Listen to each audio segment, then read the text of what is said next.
Perkenalkan, nama saya Benediktus Barani dengan NIM 5211112215. Di sini saya akan mempresentasikan tentang hasil ujian tengah semester mata kuliah media dan TIK saya. Langsung saja ke soal yang pertama. Pendapat Gerlas dan Elim menyatakan bahwa media dalam pendidikan terdiri dari 3 elemen utama, yaitu manusia atau guru, materi atau informasi dan konten, dan kejadian atau situasi yang nyata. Semua ini berkontribusi untuk menciptakan kondisi yang mendukung siswa dalam memperoleh pengetahuan, keterampilan, dan sikap yang diinginkan. Dalam konteks ini, guru berperan sebagai penghubung antara siswa dan media. Buku teks menyediakan materi tertulis, dan lingkungan sekolah mencangkup semua sumber daya fisik dan non-fisik yang mendukung proses pembelajaran. Dengan penggunaan media yang bijak, siswa dapat mengembangkan pemahaman dan motivasi yang diperlukan dalam pendidikan. Untuk yang kedua, berdasarkan sifatnya, media pembelajaran terbagi menjadi 3, yakni audio, visual, dan audiovisual. Jelaskan ketiganya. Untuk yang pertama, media pembelajaran audio. Contohnya adalah podcast pendidikan yang menjelaskan konsep matematika. Definisi: media audio adalah jenis media pembelajaran yang menggunakan suara sebagai sarana untuk menyampaikan informasi, penjelasan, atau konsep. Fungsi: podcast pendidikan memungkinkan siswa mendengarkan dan memahami materi secara verbal yang dapat membantu mereka memahami konsep-konsep matematika tanpa bergantung pada elemen visual. Yang kedua, media pembelajaran visual. Contoh, buku ilustrasi sains dengan gambar-gambar yang menjelaskan proses fotosintesis. Definisi media visual adalah jenis media pembelajaran yang menggunakan gambar grafik atau elemen visual lainnya untuk menyajikan informasi atau konsep. Fungsi: buku ilustrasi sains menggunakan gambar untuk menggambarkan dengan jelas proses fotosintesis kepada siswa, membuatnya lebih mudah dipahami. Yang ketiga, ada media pembelajaran audiovisual.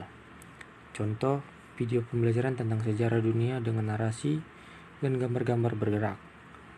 Definisi media audiovisual adalah jenis media pembelajaran yang menggabungkan unsur suara dan gambar atau visual untuk menyampaikan informasi atau konsep. Fungsi: video pembelajaran audiovisual menggabungkan suara atau narasi dengan gambar bergerak untuk memberikan pemahaman yang lebih mendalam dan menarik tentang sejarah dunia kepada siswa. Untuk yang keempat, sumber belajar. Perbedaan sumber belajar adalah segala sumber informasi atau materi yang digunakan dalam proses pembelajaran, termasuk buku teks, artikel, jurnal, atau situs web. Contoh pemanfaatan: guru dapat menggunakan buku teks sebagai sumber belajar dalam mengajar konsep matematika kepada siswa. Yang kedua, media pembelajaran.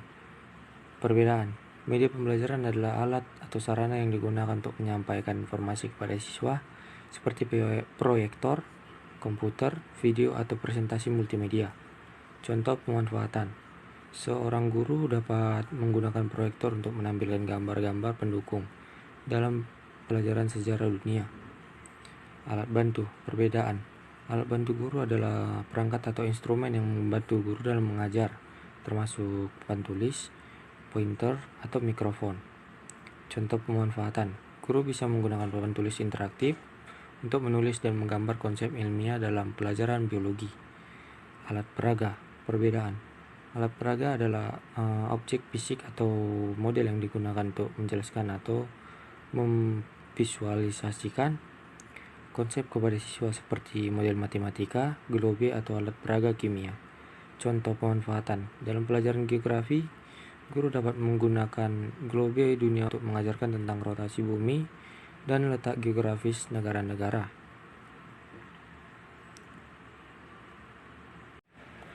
Untuk soal yang kelima, ciri-ciri media pendidikan ada 3, yaitu ciri fiksatif, manipulatif, dan distributif. Jelaskan ketiga dari ciri tersebut. Untuk yang pertama, ciri fiksatif. Penjelasan singkat: ciri fiksatif mengacu pada kemampuan media pendidikan untuk mempertahankan dan merekam informasi atau materi pembelajaran dalam bentuk yang dapat diakses oleh siswa kapan saja. Contoh, buku teks adalah contoh ciri fiksatif karena informasi yang ada dalam buku tetap ada dan dapat diakses oleh siswa secara berulang tanpa perubahan. Untuk yang kedua, ciri manipulatif. Penjelasan singkat, ciri manipulatif mencerminkan kemampuan media pendidikan untuk mengubah atau memodifikasi materi pembelajaran sesuai dengan kebutuhan pembelajaran. Contoh, perangkat lunak pembelajaran interaktif memungkinkan siswa untuk berpartisipasi aktif dalam proses pembelajaran dan berinteraksi dengan materi. Ciri yang ketiga, ciri distributif. Penjelasan singkat, ciri distributif mengacu pada kemampuan media pendidikan untuk mendistribusikan informasi atau materi pembelajaran kepada sejumlah siswa atau kelompok secara efisien. Contoh, penggunaan platform pembelajaran online dalam mendistribusikan materi pembelajaran kepada sejumlah siswa di lokasi yang berbeda melalui internet.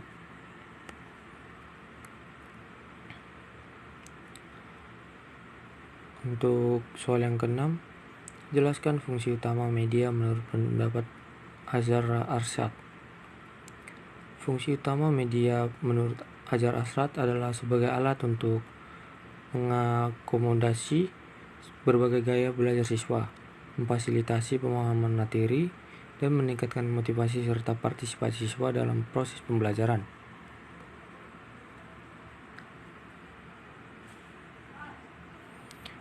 Untuk yang selanjutnya, sebutkan apa saja aplikasi software yang dapat digunakan untuk membuat media pembelajaran. Jelaskan fungsi dari masing-masing software tersebut. Untuk yang pertama, mungkin aplikasi Microsoft PowerPoint. Fungsinya digunakan untuk membuat presentasi multimedia yang dapat mencakup teks, gambar, grafik, audio, dan video. Untuk yang kedua, Adobe Captivate.